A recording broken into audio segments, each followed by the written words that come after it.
Hi, welcome or welcome back. My name is Yu Oyung. You can call me Yu Win or Win, and I'm happy that we are connecting here whenever and wherever you are tuning in. This video is a video in a 90-day challenge that I am working towards.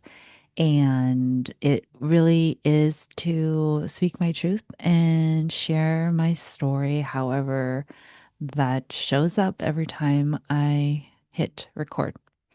And so I do like to start each video sharing a practice. And this is something that I've found to be helpful for me, but I do like to journal. And at the end of the day, I like to journal about the things that caused me stress or anxiety or sadness or fear. And part of it is so that I am acknowledging it.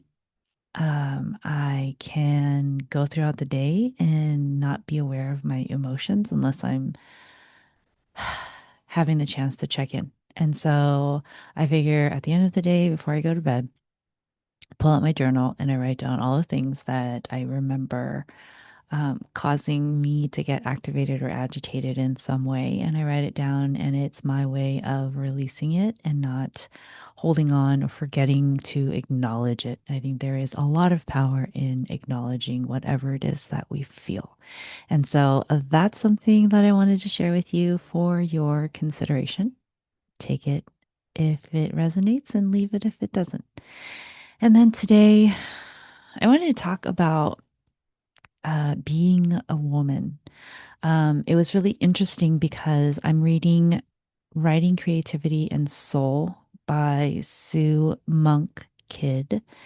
And, in the last couple of nights as I've been reading it, she's been talking about, her journey. It's part memoir, part um, like guidance for people who want to write. And there are some things on her journey that she has had to navigate and confront even before she knew that uh, it was even within her. And so I wanted to share some of it because I think it's really relevant to where I am and also, though, still where we are. So essentially, when she was a kid, she wanted to be a writer. She was really inspired by her dad's storytelling. And then when she got to probably high school and she was talking to a high school counselor, um, they, or it was like a class that she was in, and they were talking about like suitable vocations for women. And nobody said writer. So she went to go talk to her high school counselor, and the high school counselor was like, well, if you want to have like a dependable career, like writing is not one. And so the counselor encouraged her, if you do want something that is more dependable, consider nursing or teaching or being a secretary or, in customer sales or yeah. I mean, there are several, but there's or a handful of them. And so she heard that, and her desire to be a writer went away. And she studied nursing and she worked as a nurse. And things started to come up for her when she turned 30. And then she announced to her family, her husband, and her kids that she wanted to write. And so then, as I've been reading the last couple of nights, one of the passages that I wanted to share, um, there were some stories that she heard when she was older from her mom. Um, I guess she had an uncle who, after World War II, announced that he would present a check for $100 to each one of his um, grandchildren nieces and nephews to be born, right? So, um, was it? Okay. So Sue Monkid, that would have been her great uncle, right? He told like Sue's parents' generation, if you have any kids, I'm going to give them $100. So when Sue was born, he wrote a check.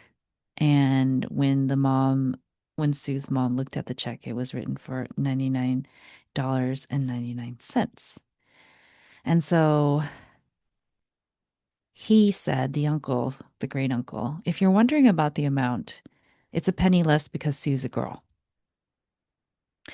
Um, and so it would sort of, hearing this story would uncover a wound inside of her. And so the passage that I wanted to read uh, is after Sue talks a little bit about Sylvia Plath, um, and the idea of the demon of negation. Um, and then Sue writes in in the book on page 26, though not as potent as Plath's, the reasons for the negative voices that dogged me early in my career seem to come primarily, but not entirely, from an atmosphere of female devaluation I couldn't help but inhale, from a life unredeemed by a feminism which arrived too late on the scene. Um, and then I want to read the other passage too so that I don't have to keep referring back to it. And then she goes on to explain that in 2014, she went to visit Virginia Woolf's country home. And she writes, um, Shakespeare's sister lives in you and in me and in many other women, Woolf wrote. Adopting this as our theme gave us a way to talk about women's voices and women's silence, not just Judith Shakespeare's, but our own. There were still elements in 21st century contemporary culture that silenced women, and there were patterns inside women themselves that reined in their own voices. And so I wanted to share this because, Suma Kid, she grew up um so like the 50s, 60s, and 70s, right? So by the time she decides that she's going to be a writer in her 30s, it might have been like the 1980s. And if I'm wrong, I will look that back up. So essentially, she came of age in the pre-feminist, pre-civil rights, religion possessed South. Okay, quote from page 17. Um, I found myself really still relating to what she was saying, right? Um, this is, and she talked about it when she was visiting um, Virginia Woolf's home in 2014. So it was obviously a little bit more modern. But that in modern day society, there are still things that like keep us from being able to express ourselves and from trusting in ourselves and the first passage that I shared, like this idea of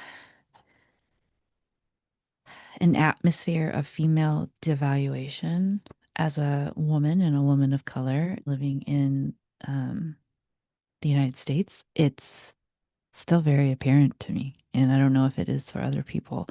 Um, but especially this year, it's been clear that there are people who don't believe in our abilities and that we still have a place. Um, and even though we are in the workforce making money, the number of people who are in leadership positions as women and women of color is still very low. And all the efforts that were made, all the strides that were made, have been taken away by taking away some of those um, policies, ideas, structures to help. make space and acknowledge. And then if we think of how the Department of Education is removing the sense of professionalism from work such as nursing or education, and that was like last week. Um, Professions that are dominated and that are majority of women still, it's saying like, oh, your work as women doesn't count.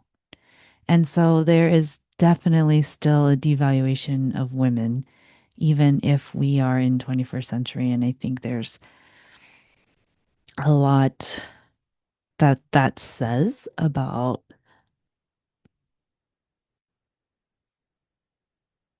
what our values are as a country and what um, people in power believe. And it sucks.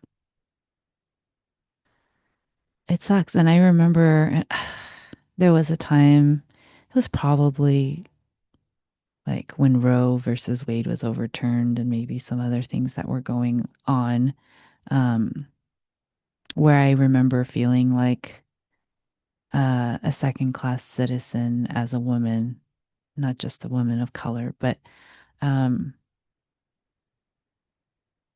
right. And then a lot of the documentation has been erased from websites of the contributions that women and people of color and women of color have contributed. So it's as if we never did anything. So it makes me wonder what the long game, what's the point of removing female astronauts from the website? Like, what is the point? Like, in a generation. So if somebody is trying to figure out, like, oh, who's been an astronaut? Oh, only men have been astronauts. So that means there won't be girls who will be able to consider being an astronaut. Is that what the goal is? Um, so I'm sitting this with this, and I remember having a couple of conversations last week with friends um, about this and how we were feeling and whether it was um, whether it was a white woman or another woman of color, there is a feeling of we're here, but we're not seen and we're not recognized. And it's hard to consider um, that even though we're so advanced as a society, um, that like women's healthcare continues to be many steps behind men's healthcare, and that you still have women dying when they're giving birth because their skin color isn't right. I don't know. It blows my mind, and it's not the worst thing ever in the world because I also think human trafficking is one of the worst things that humans do. Um, but it's kind of also related because it's usually done to people who are deemed weaker or of lesser value. And so um, I know there's a reason why I'm reading this book, and I know there's a reason why she is talking about how this is connected to creativity and writing. And I did want to share another quote that might leave us on a different note. On page 27 of the book, she writes, creativity is an instinct as powerful as the instinct to eat, and it seeks conscious expression in the world. Expressing it, though, is where things often go awry. So, yeah, I've been wondering about creativity, especially since I started this book, and I had a video on creativity.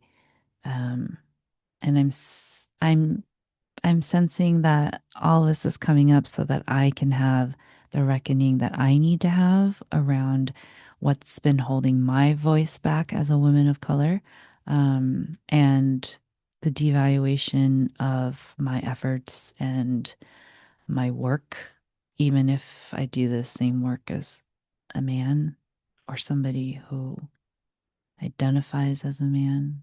Um, I don't know. It's all just like swirling. It's all swirling. And I'm just trying to make sense of it. So I hope that wherever you are healthy and you have what you need. And you know that you don't have to believe all of your thoughts. And if there's a thought that tells you that you are unworthy of unconditional love, I hope you come to believe that you are deserving and that you are loved unconditionally just as you are. And you don't have to do anything different or change or anything. That you, as a human being, inherently are loved unconditionally. Maybe it's not by the people around you. Maybe it's not by those who raised you. Maybe it's by a higher power. Maybe it's by your higher self or your truest self. Um, but I hope for more love. I hope for you to experience more love. And I hope that there will be more love generated and shared in this world. If this is the end of our journey, thank you for visiting and witnessing and considering the possibilities. I look forward to connecting if we connect again soon. And until then, please take good care. Okay, bye bye.